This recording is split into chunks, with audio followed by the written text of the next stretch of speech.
Hey, fellow ADHDers. Today we are going over improving ADHD executive function part two, setting your environment up for success.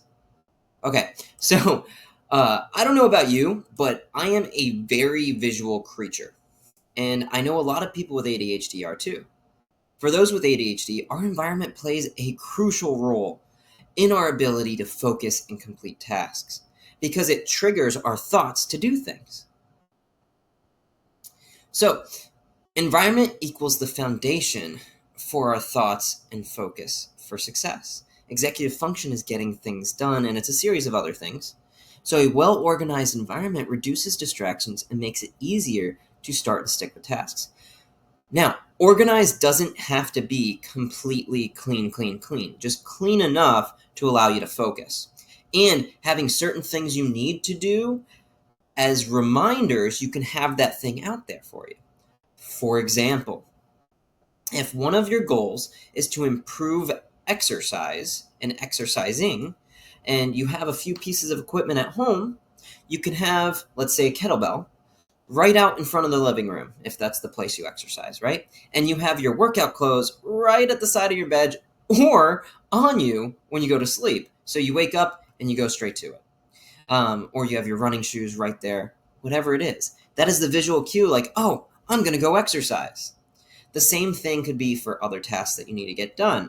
For me, my laptop on the dining room table with a microphone and a camera lets me know, okay, I need to go do some work, So this kind of stuff allows you to set your environment up for success and get the things you need done. Because let's be honest, it is hard to focus regularly, but we have the ability to focus. It just comes and goes. It's like Russian roulette, right? You shoot that gun, oh, no bullet in there, and then you just keep going through. Okay, so it can allow you to make it easier to start tasks. So if you switch to a workspace with essential tools and a clean layout, it allows you to be able to use those tools for what you need them to do. So, steps to set up a productive workspace. Keep your workspace clean and mostly clutter free. If you're going to have one place you're going to have clean, it's going to be the place that you're going to use the most. Have your essential tools within reach. You're planning for your future self, right? So you're preparing for your success so you don't have to scramble, go away from your workspace over and over again. Use visual cues, whether that's just having the thing you need out for yourself or having to-do lists. If you have a thought and you want to use it for later, because I know it's now or nothing, you can always email yourself and save it for later. Or you can write it in a notes tab on your phone. There's also now a new thing with Google to where they have tasks. So these are all examples. You don't have to use it. TickTick is another thing you can use. So those are all things you can do. Having a timer to help you stay on track is another thing that can be helpful. The Pomodoro technique, or a similar method, to where it's basically 25 minutes on, 5 minutes off. You can focus on a task for 25 minutes and then rest your brain.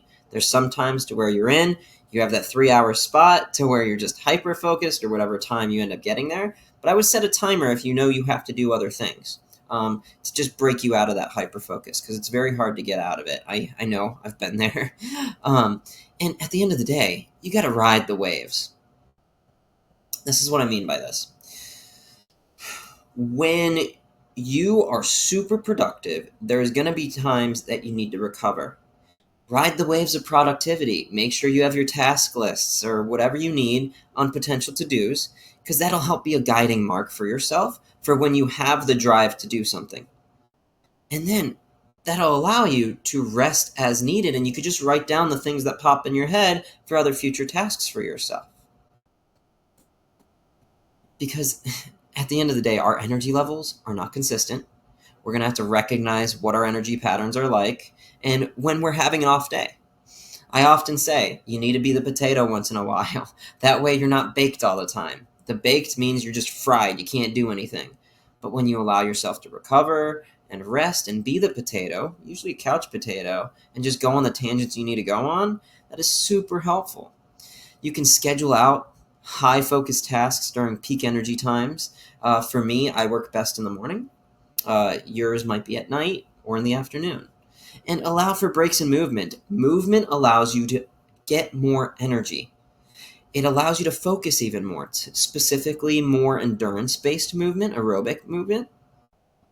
It allows you to have those hormones that help you focus even more, those neurotransmitters, specifically an hour after. So exercise is an important part of that schedule if that is what you're focusing on right now. I am an ADHD health coach, so I very strongly suggest exercise to help you with that.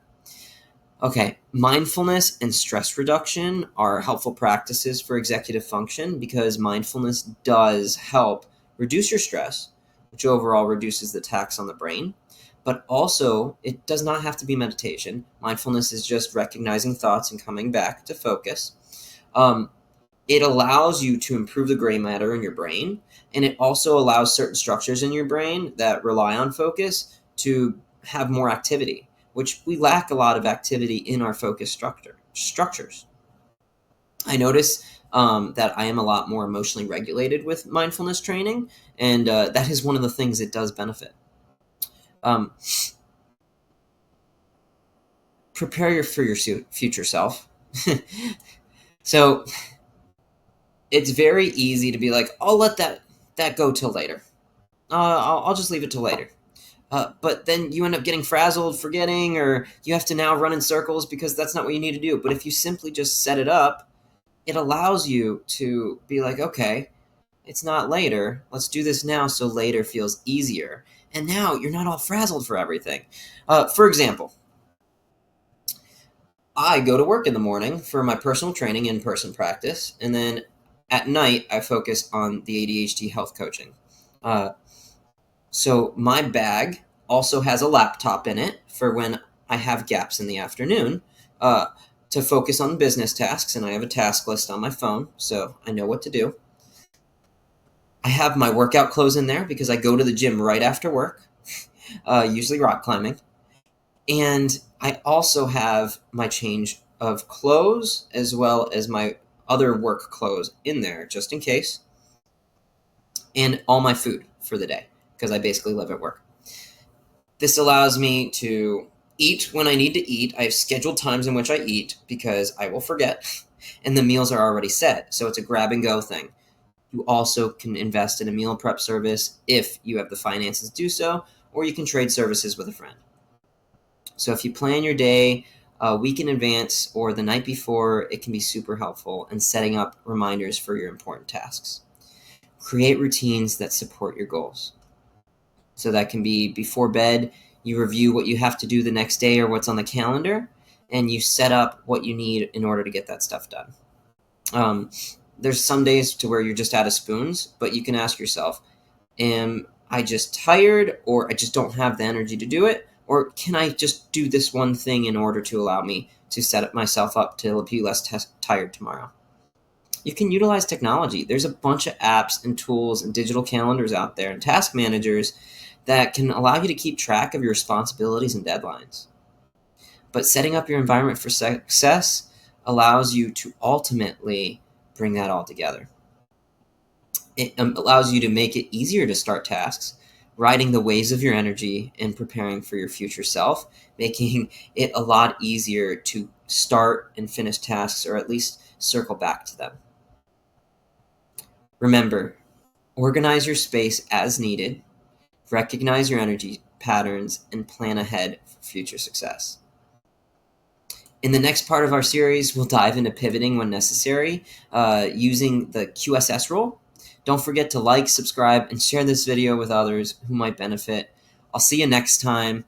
I am an ADHD health coach, so feel free to message me any questions or comment them down below. I'm more than happy to respond to them.